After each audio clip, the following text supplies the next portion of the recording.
All right, here we are. We are back. We took a little bit of a break, but we are back for episode 50 of Are You Cirrus? 50 episodes in. We're a little more tan than we were the last time you saw us. We're also super casual today, but we're also super excited today because after much anticipation and a couple of teases, it's finally happening. Yeah, welcome into Are You Cirrus? If you've never listened to us before, you can rate, share, like, subscribe, do whatever on Spotify, wherever you listen to your podcast. If you're on YouTube and the live chat, welcome in. Thanks for tuning in. My name's Andrew. Jamie Arnold.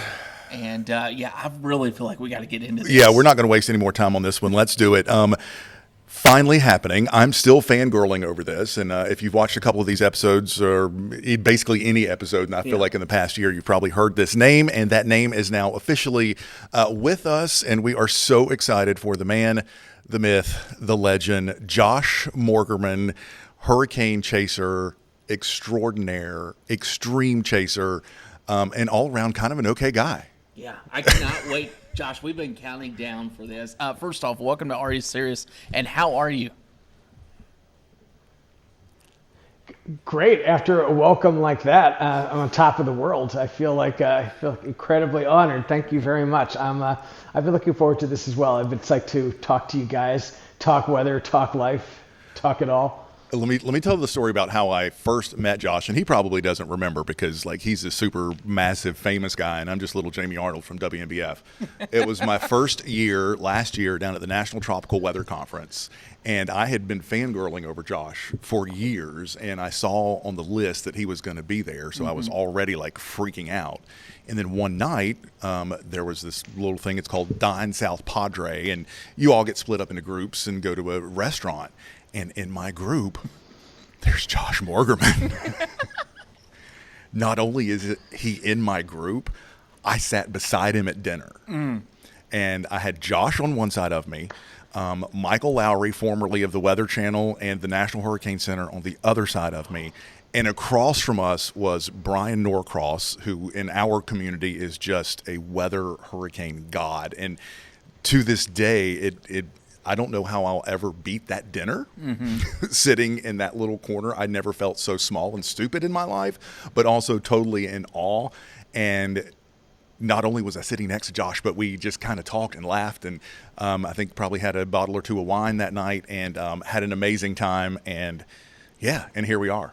And I haven't stopped talking about Josh ever since. And Josh, I was one of the first people to get the text that you were in his dinner. And I must say, he was still fangirling the way he is today when he got that text. Josh, do you remember meeting Jamie for the first time? That's the question. I actually remember that dinner, and I agree, that was a great dinner. You know, you go to these conferences, you go to these dinners, you sit down, you don't know who you're going to end up next to. I mean, I always make the best of it, but I remember that dinner, and it was like we just had that end of the table. It was like all the cool people. That was a good dinner. We had a good time. That was awesome, and I do remember it very well. Oh, yeah, definitely the first time in my life I've been on the cool side of the table. We don't get on that table side minutes at all. No. Josh, for people who are just come on. Well, I'm just trying to give us a little bit of credit. We got to humble ourselves just a little bit. But for people who are just now tuning in, maybe they haven't listened to a podcast, you're called Hurricane Man. That's your title. Tell people a little bit about what you do and also how the heck all this started. Yeah. Yeah, so I chase hurricanes, and I think one of the things that makes me different than a lot of other storm chasers is that I'm very narrowly specialized. So most of the storm chasers I know they're pretty well rounded. They'll go after hurricanes, they'll go after tornadoes, they'll go after blizzards, fires, whatever. I'm not so well rounded. I go after hurricanes and only hurricanes. As I say, I don't sleep around. I'm faithful to my hurricanes. I love that. And it's because it's kind of pervy, but how I see it. But I really, I've always been kind of obsessed with hurricanes. I grew up on the East Coast. I grew up on Long Island, which is a sort of suburban island just off of New York City. That's where I grew up. We'd get hurricanes on occasion, not the crazy ones I've been in since my childhood, but those kind of got the interest going. And I just remember from a very early age, as far back as I can remember, just getting like very excited by any kind of crazy weather, lightning, thunder, just the wind shaking the house. I was just, it was like drugs, even when I was a little kid. And I think that thing, I think you're born with that, like that I think it's like I don't know, maybe it's like some kind of brain defect, but you just get really excited and razzed up by violent weather. And so I've always had it. And as I obviously got older and had sort of more autonomy, I was like, all right, I'm going to just hunt these things down. I'm going to chase. And what was interesting when I started chasing, don't want to date myself here, but this was before the internet, before mobile phones, before anything. I was very young, and back then, it was all for me. It was just about being in that moment and just getting where a hurricane would be as it was coming ashore. And back then, this was even before the movie Twister. I didn't know there was such a thing called storm chasing. I didn't know that there was a word for it. I just was like, okay, a hurricane's going to hit up the coast, and I want to be where it's going to be. So I'm going to get up there so I could be where it comes in. And that was the start of it. I didn't even know what this sort of practice was called. And I remember the story you told, I think at one of the conferences, about your very first hurricane chase was on a train. Yeah, it was, excuse me, it's Hurricane Bob in 1991. I was in college. I was doing an internship on Capitol Hill. Hurricane was coming up the coast, and I just was like, oh God, I want to be in that. And I was too young to rent a car or anything. I didn't have much money, so I threw a change of clothes, a paper map. This was back when we used paper maps. This was before mobile phones, before digital anything. And $200 in a duffel bag, and just jumped on a train to New York City from Washington, and then another one along the Connecticut coast to Providence. And that was how I chased that hurricane. And I was literally on the Connecticut coast in a train while we're getting blasted by this hurricane, and trees are falling over the tracks, and we're going over like these harbors. I mean, it was, I look back at it now and it seems so quaint, but that was the first time I was on the hunt and got that, that just kind of smelled the blood, and I was so into it, even though it wasn't really, looking back at it, it was kind of a sad effort. One thing I love about Josh, and you can already tell the passion in the voice when it comes to weather, it's the same way that you and I talk and we geek out and nerd out. Yeah. This is Josh, but with hurricanes. Yes, exactly. And I love that you have used the word hunt, because I feel like there are a lot of chasers, but man, dude, you hunt these things down. Give us a rundown of your numbers, because they are astounding as far as the number of storms you've been in. Yeah, no, I have quite a list, quite a portfolio. So as of today, which is we're in May 2024, I've been inside the cores of 70 hurricanes, 70. And when I say the core, I mean that kind of inner ring around the eye where the maximum winds occur. That's called the eye wall. So if I, for a chase to count, for it to kind of go on, for it to be a notch on the bedpost, I got to get in the eye wall of it, and that's that. So if I don't, it doesn't count. So 70 times I've been in the eye wall of a hurricane or a typhoon, which is a hurricane. It's just what they call it in East Asia, or a cyclone, which is what they call it down in Australia. So 70 overall. I've been in 5 category 5s, which are like the holy grail. Those are the really scary, like nuclear grade ones that are just, you feel like you're going to die when you're in them. And and every hemisphere, north, south, east, west, all over the world. Only about a third of my chasing is in the United States. Actually, most of it is outside of the United States. It's in Mexico, it's in the Philippines, Taiwan, you name it. And you're the thing that's great also is you're not just out there as an adrenaline junkie and as a hurricane junkie and hunting down your prey. You're actually providing some incredibly valuable data, in a lot of cases from areas that would otherwise not have any. Kind of explain to our folks, kind of like that you're not out there just as a wahoo. You're very meticulous with the data that you try to capture from these storms. I am, but I will be totally honest. I've evolved over the years as a chaser. So when I first started hunting, back, on a train, okay, this is going to be shocking to people because of the way they look at storm chasing now. It's all about getting the shot, and getting the sort of like the reach on social media. Okay, so my first few chases, I didn't even take a camera with me because it wasn't, excuse me, it wasn't even about recording or documenting the event. It was just about being in the moment. It didn't even occur to me to film it. I started doing that in the mid 2000s. Now, for a long time, I'm going to be honest, I think I was just an adrenaline junkie looking for those like moments, just watching the full violence of the atmosphere unleashed in front of me. It was all about that. But what started happening, it was I think around 2010. We were having all these massive landfalling typhoons and hurricanes, and they were hitting sort of remote coastlines around the world, in the Philippines and Mexico, and they were going largely undocumented because there weren't enough weather stations, or there weren't like sort of recon planes going in them or anything like that. And so our whole understanding of these events was just from satellite imagery, just looking at the pictures from above and trying to estimate, okay, how strong it was and everything else. And that drove me crazy. And I just thought, God, there needs to be better documentation. And I started realizing, okay, if I'm getting inside these events in very remote locations, I could bring instrumentation with me, and I could provide that missing link. I could get inside, the eye of a hurricane that's coming ashore in some very sparsely populated part of Mexico, and I could collect those data to help scientists understand, okay, with this event, what happened exactly? How strong was it? When did it come ashore? Exactly where did it come ashore, and everything else? So that is actually now my passion, and it's one of the reasons that I get most excited about chasing abroad. In the US, we've got so many weather stations, we've got reconnaissance aircraft going into the storms, we've got other chasers. Things in the United States tend to be very well documented, but you go outside the US, a lot of times the data I collect inside the eye of a hurricane or a typhoon are the only data that exists. So they really can be, like the data I provide could be those missing puzzle pieces. And that's kind of its own sort of nerdy thrill, but a thrill nonetheless. And a nerdy thrill that ends up, being so incredibly valuable, and has, for that reason, has sort of catapulted you to, this level that you are.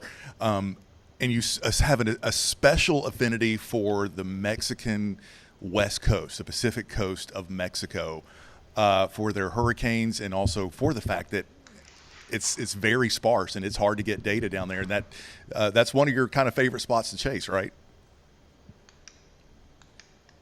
It is. I think part of it is, my whole adult life I've spent, up until recently, I spent in LA, in Southern California. So that West Coast of Mexico is very close to me. And also I had a couple of stunning chases down there, just really intense, crazy chases where I just witnessed unbelievable hurricanes and also got really cool data. So it started to become sort of a specialty and a passion.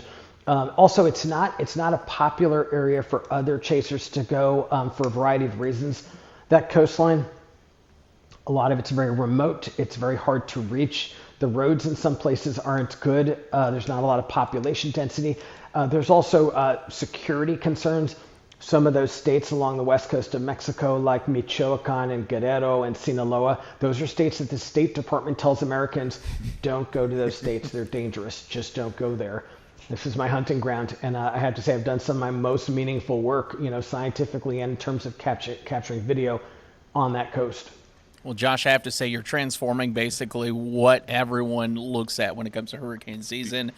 For years, Jamie and I have looked at all the videos you've posted, your storm recaps. For anyone here on Are You Cirrus, if you've never seen that, iCyclone is where you can find that. Josh, where did the idea of iCyclone come together? Like, we knew you were out there, you're an adrenaline junkie, but when did the idea of doing what you do and making this like a full-time gig really come into play? That's a great question, and it actually wasn't planned. So in the early days, it was just this innate sort of drive to just get inside hurricanes and just have that experience, because I wanted to feel what it was like, to be in extreme hurricanes.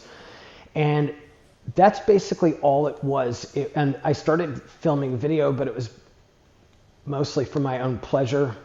Everything changed in 2013, and I'd say that was sort of like the start of what I call like my career as a storm chaser. That's, I'll say, when I turned professional, meaning it became a paying career. It was 2013. It was I was in the Philippines for Super Typhoon Haiyan. So this was the equivalent of a Category 5 hurricane, and I was in a city of about 220,000 people that just took a direct hit from this thing. really intense typhoon. It came in with estimated winds of 190 miles an hour. And this city I was in, Tacloban City, it was on the tip of a very low-lying peninsula at the top of a narrow bay. The typhoon struck, the wind shifted and drove a massive storm surge into the city. The whole city went underwater. At the height of the storm, I was in my hotel, and the whole first floor just started going underwater, and people were trapped and they were screaming for help because once a building is inundated, you can't open or close the doors. So people are in these rooms and the water's coming up and they're going to drown. And I just kind of freaked out, and I was like, oh my God, I'm going to see people die like right in front of me. So I just jumped in the water, kind of swam across waded across the foyer, and with some other guys started breaking the windows, pulling people out, ferrying them on mattresses across the foyer to the grand staircase to get everybody upstairs. And we got everybody upstairs. I mean, we carried a guy in a wheelchair upstairs. I was carrying kids. We got everybody upstairs. No one in the hotel died, which was an amazing feat because across the city, an estimated 15 to 25,000 people died in this thing. It was an absolute bloodbath. So when I did that rescue, that was caught on video. I didn't realize, but that was filmed. That video went everywhere. It went to CNN. It went to CBS. It just went across the internet, these shots of me rescuing people. And that was the start, it did not plan it, but that was the start of my TV career. So CBS, Bill Whitaker, they as soon as I got back to LA, they got me to the studio. They wanted me to tell my story. And it was the first time I was on camera talking about what happened. And I felt great sense of purpose, reporting what happened, communicating to the world what had happened to the city, the need for aid, everything else. And that was the start of my TV work, basically. Well, my life is pointless. Wow. And that's just one of many stories I'm sure he has. And this is a lot of people have probably seen this now that you've said it. This is the video where the storm surge from that typhoon came in so fast it almost looked like a tsunami the way it came in. Is that am I thinking of the right one? Yes, it did come in really fast, and I'm doing a top 10 storm surge countdown now, and that's one of the things I talk about is with some storm surges like Hurricane Ike in Texas comes up very slowly over a day or more. With this one, it actually came in like a tsunami, like you said. It just rushed into the city, and it's why so many people died because they couldn't get out of the way in time. Crazy. Oh, man. Josh, I have to ask, and it might be that moment. What was your first, oh, God, what am I doing here type moment? I know you've been in 70 high walls. Yeah. There had to be a moment, at least your first one, when you're like, how am I going to survive this night or this day? What was that, if you remember it? There's been a few, believe it or not. I sort of promote myself as this alpha guy, the publicity stills. I'm always looking all tough. I've been pretty freaked out a few times. There have been several times on chases where I was like, okay, you did it this time. Now you're going to pay. Now you're a hot shot. Now you're going to pay. So I would say the first one where I felt real terror was my first chase abroad. It was 2007 Hurricane Dean in Mexico, Category 5, heading for the Yucatan Peninsula, and not the touristy part, way down at the other end near the Belize border. So I'm in this city called Chetumal. It's not a city for foreign tourists, so it's just it's not as tourist friendly. So no one's really spoke English. My Spanish is not that great. So there's that aspect of just being in a foreign country with a dangerous situation, and you can't communicate very well with anybody. There's that. And it was a Category 5. I'd never been in a Category 5. And then this city had a track record of being devastated by intense Caribbean hurricanes. Anywho, the thing's coming in, and I'd never been in a Category 5 hurricane, and I got an absolute, I just was full of terror, my stomach felt weak.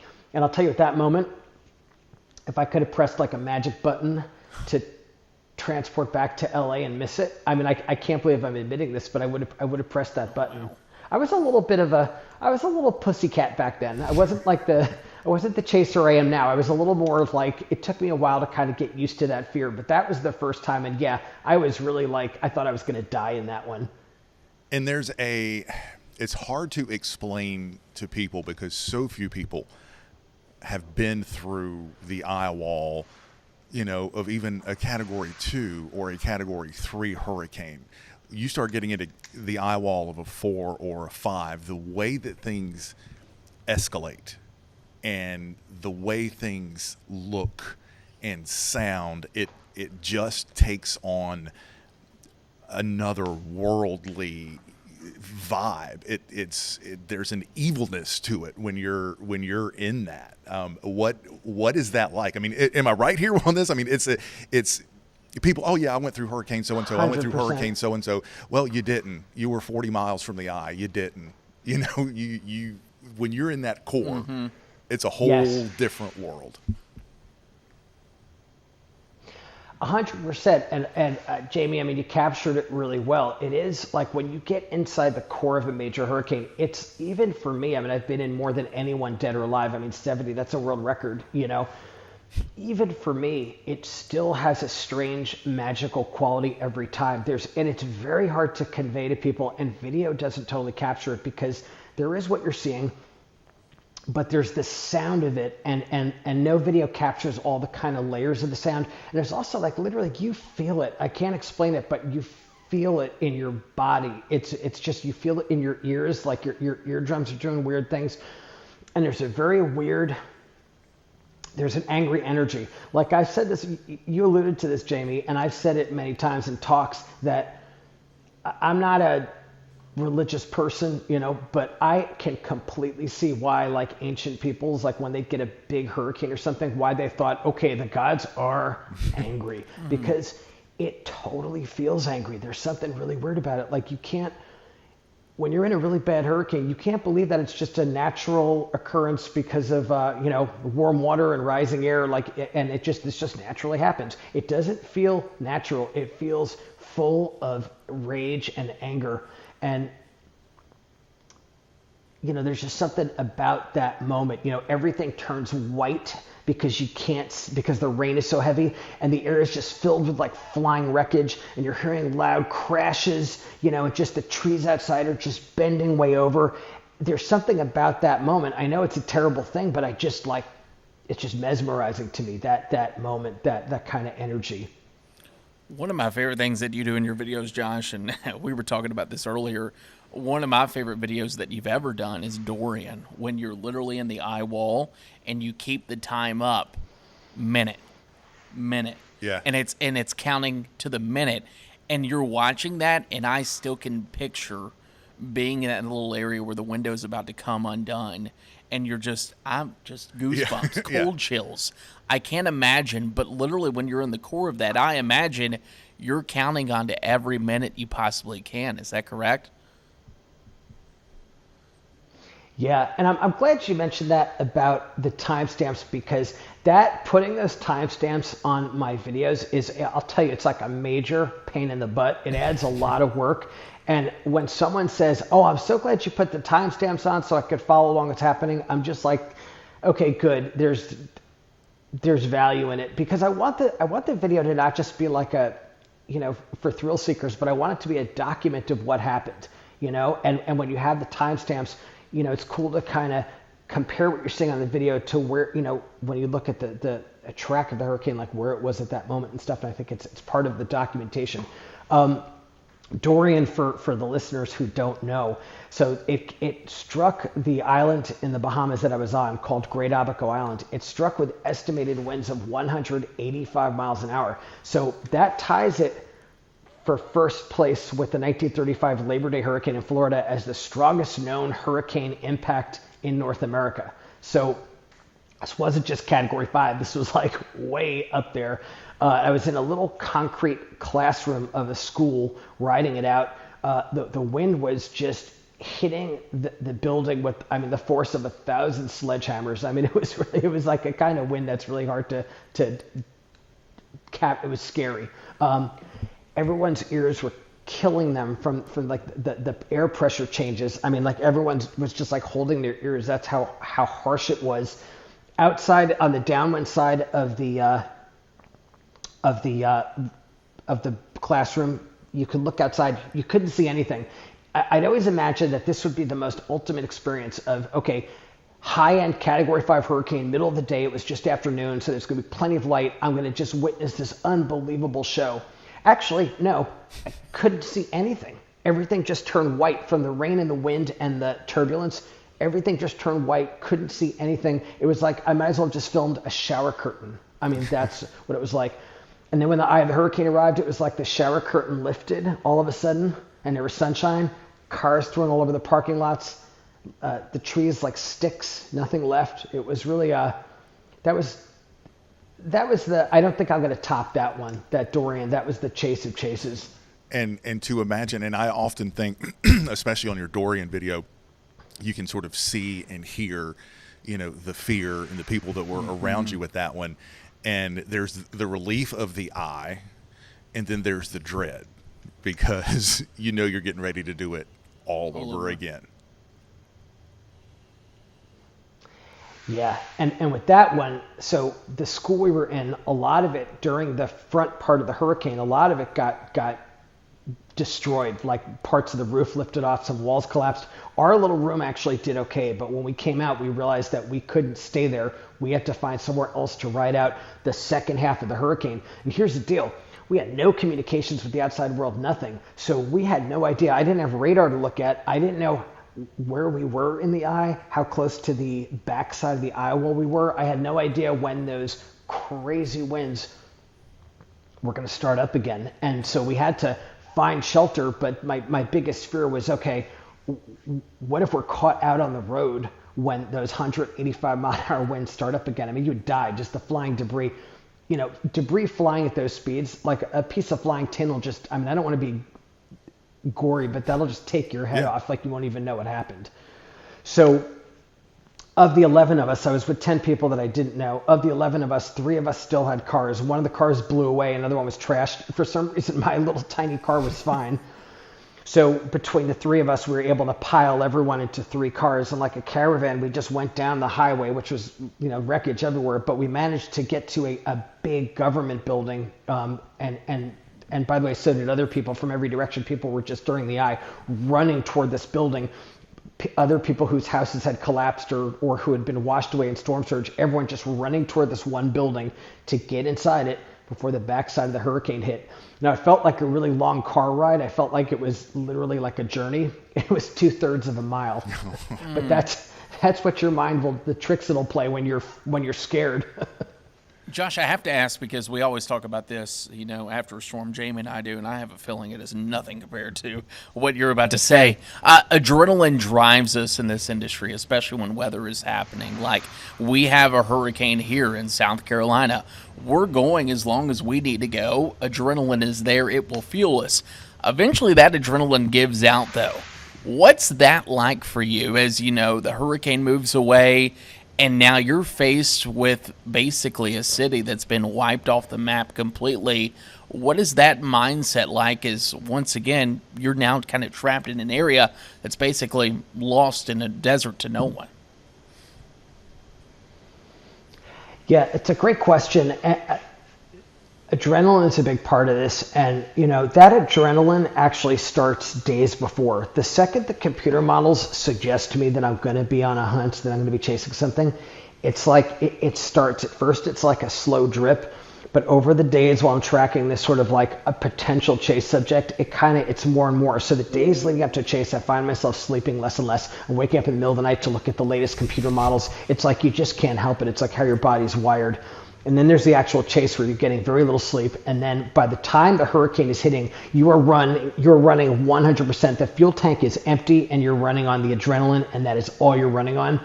And I notice the moment when I crash, okay,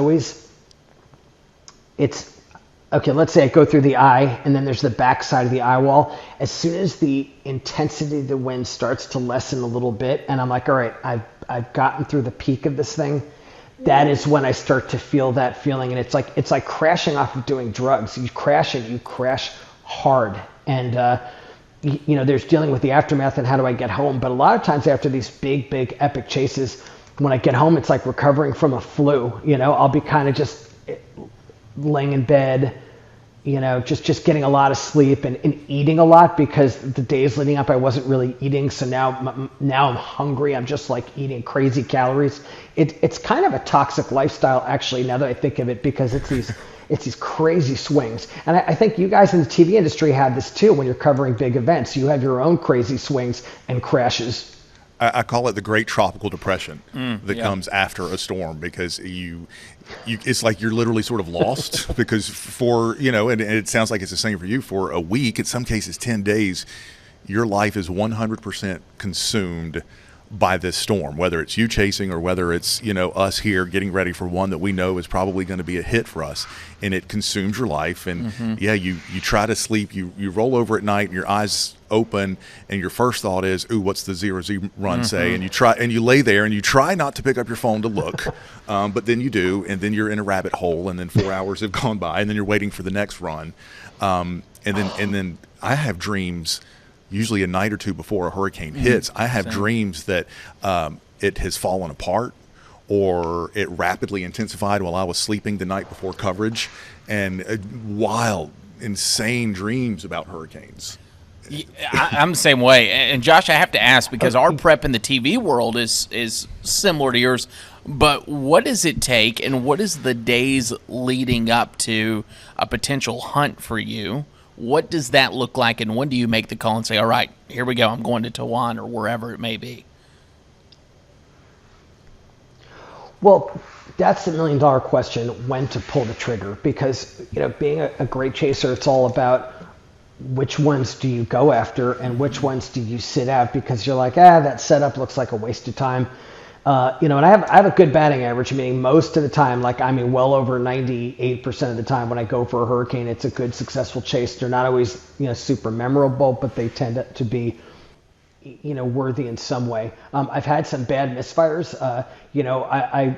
2014, I flew to Japan, 3 connecting flights to get to this really one tiny island in the middle of nowhere, and the typhoon missed it by the core of it missed the island by a couple of miles. So imagine that, 7,000 miles, thousands of dollars, many days of your life for just a complete bust. So that happens sometimes. So the whole question about when to go for something and when not to is like one of the biggest ones. And I'll tell you, I've spent a lot of time tearing my hair out of my head trying to decide, with borderline situations, whether I should go or not. Usually I make the right call.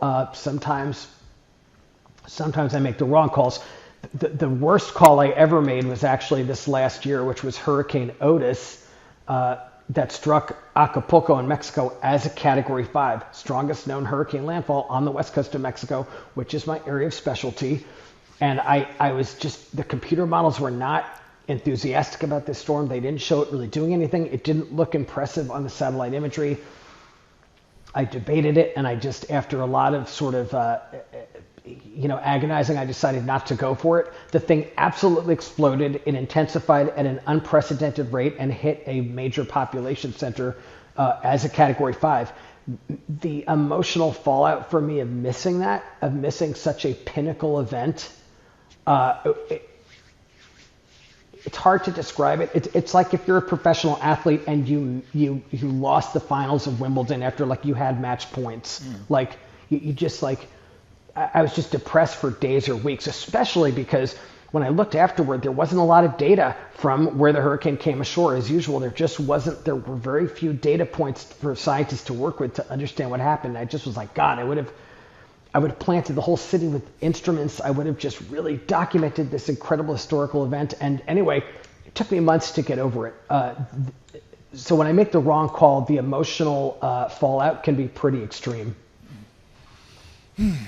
Wow. Yeah. Man, I've never met anyone who has more perfectly and eloquently summed up all the things I feel like we've been trying to say since we started this podcast on how it is in you, the passion, how it comes out of you, how we deal with it, how we sort of process weather, how we process busts, how we process successes. It's nice to hear somebody as crazy as we are. Speaking of crazy, let's talk about this beautiful home that you are currently joining us from. in a kind of a crazy spot. For somebody, for you, it makes perfect sense. Tell us about Hurricane House. So I grew up in New York, and I've spent my whole adult life in Southern California. So I started living in Mississippi, in coastal Mississippi. It actually started during the pandemic. So if you'll remember, in 2020, no one was getting on planes. That was just there was no air travel basically. So I was like, all right, for the 2020 season, if I want to chase hurricanes, I've got to live in hurricane country because I'm just going to have to drive to everything. So I rented a cottage in a town on the Mississippi coast called Bay St. Louis. And I'd heard about this town before. It had sort of a mythical quality to me because I remember when I was little reading about Hurricane Camille, Category 5, second strongest hurricane in American history. It smashed ashore right here in Bay St. Louis. The eye passed right over the town. So this was ground zero of one of the biggest hurricane events in American history. So it had sort of an aura to me. But I started living there during the pandemic, and I actually found, wow, I really like living in a small town. I'd never done it before, and I just love the lifestyle. It's beautiful. I'm right on the Gulf Coast, so I'm literally living in my hunting ground. You just look out over the Gulf every day, and you just wonder what it's going to bring. There's something exciting to me about being there. So I decided to put down roots. And I couldn't find the exact kind of house that I wanted, so I decided to just buy land. I bought a little plot in Old Town, about a block and a half from the Gulf of Mexico, which some folks think is really asking for it. And I built a house, a super hurricane-resistant house, which I'm ready to ride out just about any hurricane in this house. I built it especially for hurricanes. And for coastal Mississippi, the land I'm on, it's 19 feet. The house is raised 4 feet above that, so it's at 23 feet. It would take essentially a 300 or 500 year event to get water to this house. Could it happen? Yeah, it could. The storm surge reached this property and destroyed the house that was on it in Hurricane Camille. I'm sorry, not Camille, Katrina. But I don't think that's going to happen again while I'm living. At least that's my gamble. But some think I'm asking for it. And I may have brought this up a time or two on the podcast, but you're having a housewarming party in a couple weeks. And I'll be there. Yep. Josh invited me to his housewarming party. That's right. I am honored that you are coming. No, I'm serious. I was delighted when you said yes, and I think that you were one of the first people I said, for out of towners who was like, oh yeah, I'm coming. And I'm actually surprised how many folks are coming from out of town for this event. This is I like to think that this is the hurricane social event of the year. It's on the first day of hurricane season, and I'm calling it a hurricane season kickoff party. And I'm being very clear that I'm not celebrating hurricanes. This is not trying to invoke something to come in from the Gulf. This is to celebrate awareness and preparation. Exactly. We even had a conversation here on the podcast saying don't come at us. One saying don't come at us, but what I was going to bring for a housewarming gift. Yeah. So I'm going to have to go back and revisit that. I don't know, see what we can come up with from everyone. Knowing the conversation though, Josh is one of us, yeah. Or maybe we're one of him. Yeah. We're a subordinate of yeah. Josh. He gets the passion. Yeah. He has the passion. Yep. I have a feeling our gifts we talked about are going to be just fine. I do too. I think we'll be good. Yeah. Josh, I have to ask, obviously. Okay, don't worry about me. Don't worry about you. You're what? No, I'm cool. I'm not sensitive. You want to give me a present. Presents are always a good thing with me. I love that. He loves gifts. He's one of us for sure. Yep. Then I'll tell you this, Josh. Obviously, with everything that the forecast is calling for this upcoming hurricane season, we've continued to tell people, preparations the key to everything. What does Josh have in his future? When does your schedule really get going? And then anything exciting you have planned for the future here for the upcoming season? Yeah, it's a great question. So you guys have seen, and I'm sure been talking about the forecasts. I mean, every single agency is just saying it's going to be a crazy big season, and all the indicators are saying that. You look at the water temperature anomalies, you look at the long-term computer models. So it looks like it's going to be a big season. So for me, what it's about, hurricane season for me is that's the summer and fall, say from starting to July to November. that's a time for me to actually really clear the schedule out and actually have things be super quiet and just stay focused on the hurricane. So what I try to do during hurricane season is just kind of keep my life super simple and zen, stay fit, stay focused, live like a professional athlete, get sleep, eat right, be physically ready for those big, tough experiences that are going to come, because when they come, they're going to come quickly. And a lot of times what happens is once a big chase season gets going, you'll have a few events in a row. Maybe I'll chase something in the US, then I'm over to the Philippines to chase something, then back to, then in Mexico. I could go a couple of weeks straight just chasing. That's unbelievable wear and tear on your body. So the important thing is when I'm not chasing, just eating right, getting sleep, exercising, I'm just trying to kind of stay zen and calm. So you go into these expeditions kind of focused and stable mentally. I feel like we should be doing this, getting ready for hurricane season here.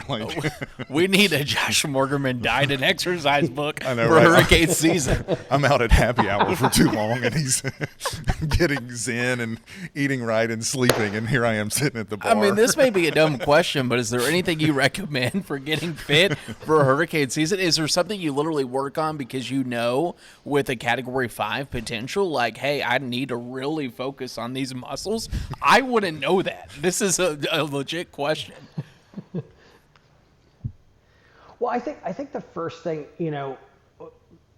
I've had the same doctor for 25 years, like literally he's only a couple of years older than me. So we've kind of grown up together, and like me, he was he's an athlete when he was younger. And so he's still very kind of into fitness. So we have a lot in common, but he stays up on the latest in terms of wellness and fitness. And he talks a lot about the importance of, and this is going to be so disappointing and boring, sleep.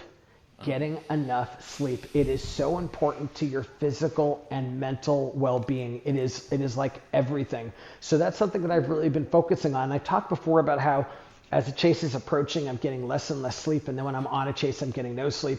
Actually, in recent years, I've been trying to really sort of focus on that, and even when I'm on a chase every night, just really try to at least just get 4 good hours. Just get that time, quality time in a bed, not passed out in a car, but really good quality sleep, because I find I perform better if I do that. And so it's a really boring bit of advice, but I really believe that sleep is the sort of foundation of everything.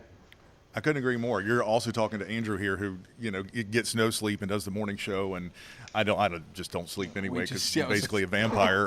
You're talking to two people who are terrible at that. Yeah, that's probably why I'm going to die next week.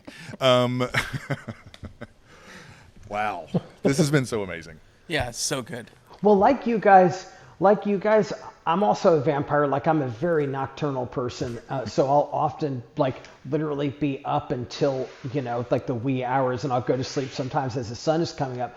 But I think the important thing is to get to sleep no matter when it is. And Jamie, when you come to my house, you'll see, I designed the house myself, and the master bedroom, it's a little on the dark side. There's just sort of like a transom window at the top, and that's it. And there's a small door leading to the back porch, but I deliberately sunny bedrooms, man. I'm allergic to that concept. Ugh. And then a bar on the ceiling that you hang upside down from. Crypt. Basically, but you'll see my bedroom is I could sleep in it at any hour because I construct it that way. Also, being a chaser, who knows when I'm going to need to get that sleep, Yeah. I do understand that point for sure. I got to ask, have you ever been to Myrtle Beach, Josh? Yes, I have actually. I've been there on a couple of chases. Not any big impacts, but I think I was in the area for Isaias, and then also for a tropical storm recently. I forgot the name of it.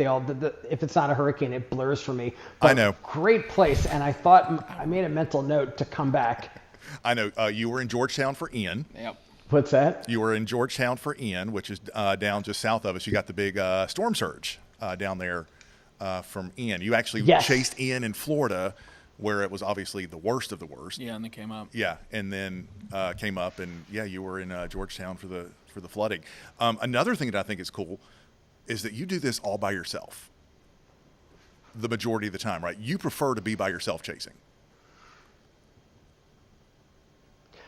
I do. Now, sometimes, like, I like being alone or having one chase partner. So I have a fixer in Mexico, a longtime fixer. His name is Eric. He accompanies me on perhaps half my chases in Mexico. I would say roughly 50% of the time.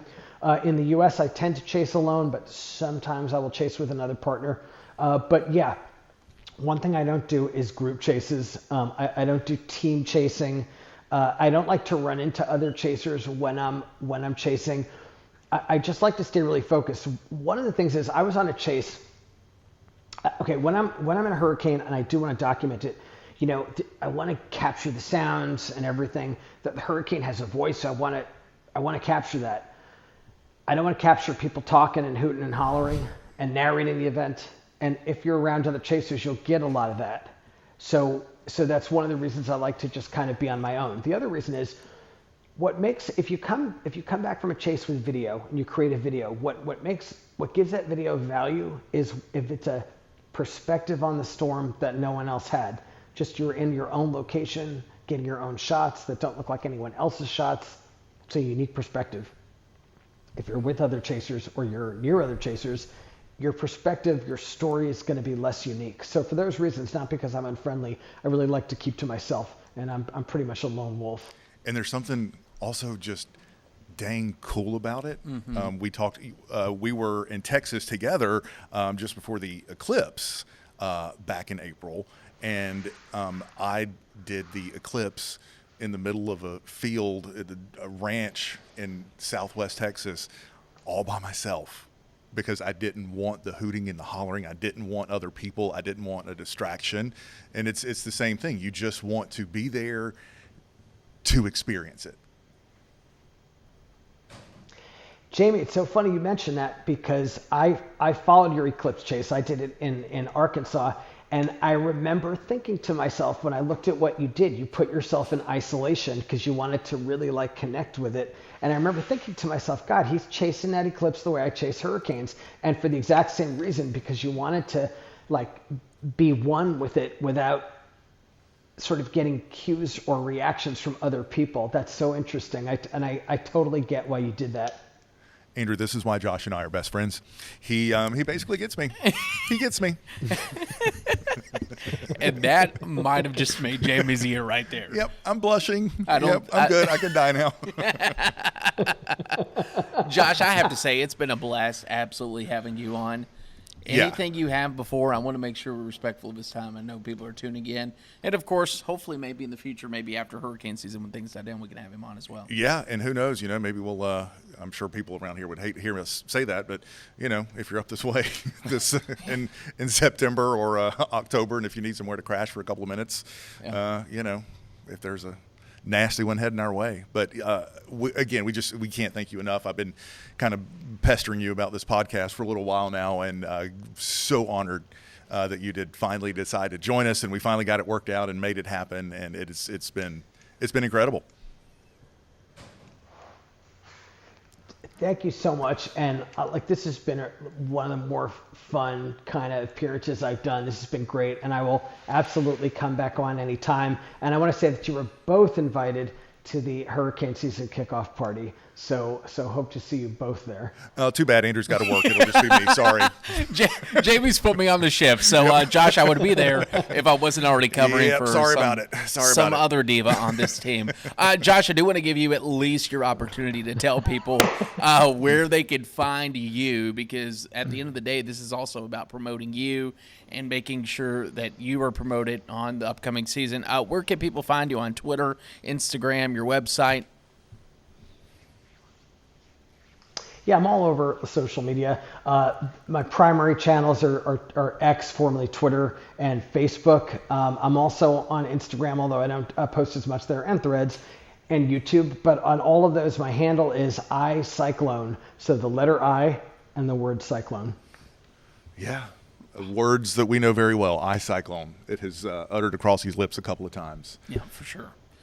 I don't know how to end it. Yeah. I don't this is like a pinch me moment. It is. We got to sit down and have a good conversation. So, Josh, guys, thank you. Come on. I'm just telling you how it is. I'm being honest. No. Well, Josh, we do, nice. appreciate you taking time out of your busy schedule. You're too nice. And, getting ready for what is coming over the next couple of months. So we thank you again, and we're probably going to do a whole other podcast just on your housewarming hurricane season kickoff party. Absolutely. We'll send you a link to that, maybe, depending on how much I gush. But anyway, Josh, yes. Let's do live hits from it.